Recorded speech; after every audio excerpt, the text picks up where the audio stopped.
When you think of samurai, maybe you picture armored warriors standing proudly with their swords, banners flying, ready to die for honor. But what if I told you the real horror didn't end on the battlefield? What if the true suffering began after the war was over, and it wasn't the warriors who suffered most, but their families? In feudal Japan, a samurai's fate was tied not just to his sword, but to everyone in his household, his wife, his children, even his parents. If he won glory, they lived with honor. But if he was defeated, then his entire family was doomed. And for them, life after defeat could be far worse than death itself.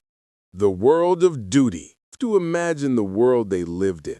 A society built on Bushido, the way of the warrior. Loyalty was everything. A samurai gave his life for his lord.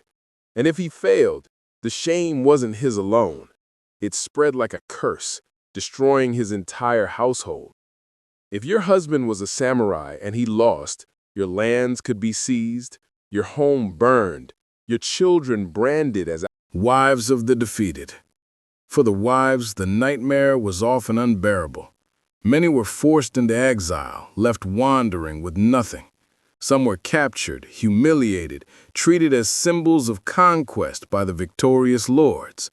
And others faced a choice darker than anything we can imagine.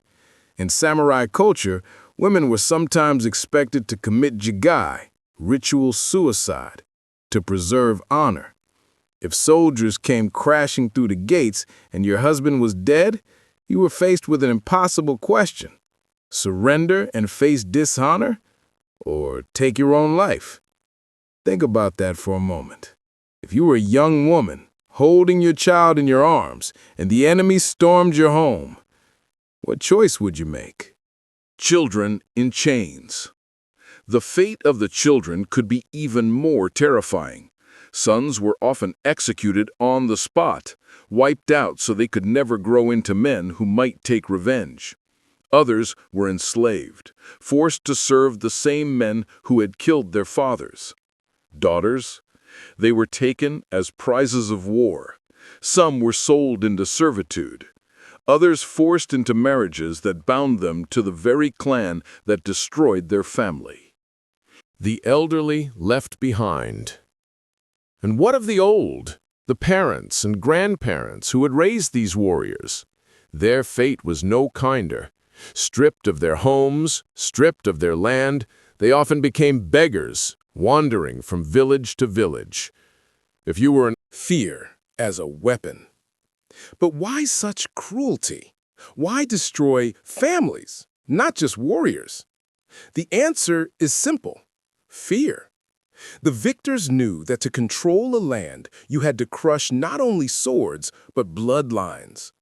If samurai believed their defeat would condemn their wives and children, they would fight harder or surrender sooner. Resistance and defiance. Still, not every family submitted quietly. Some women picked up weapons themselves, fighting to defend their homes until the last breath. Others chose mass suicide, parents ending their children's lives before. Rare moments of mercy. And yet, there were rare moments of mercy.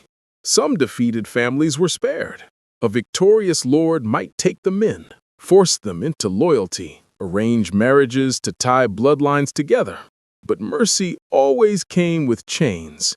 Survival meant submission, and every spared family lived as a living reminder of their defeat. The silent battlefield. We often think history is written on battlefields, in clashing swords and fallen warriors. But the truth is, the real suffering came afterward. The battlefield claimed the men, but the aftermath destroyed the families. For wives, for children, for the old and the weak, defeat meant exile, slavery, Legacy, courage, their honor, their swordsmanship. Remember the hidden cost.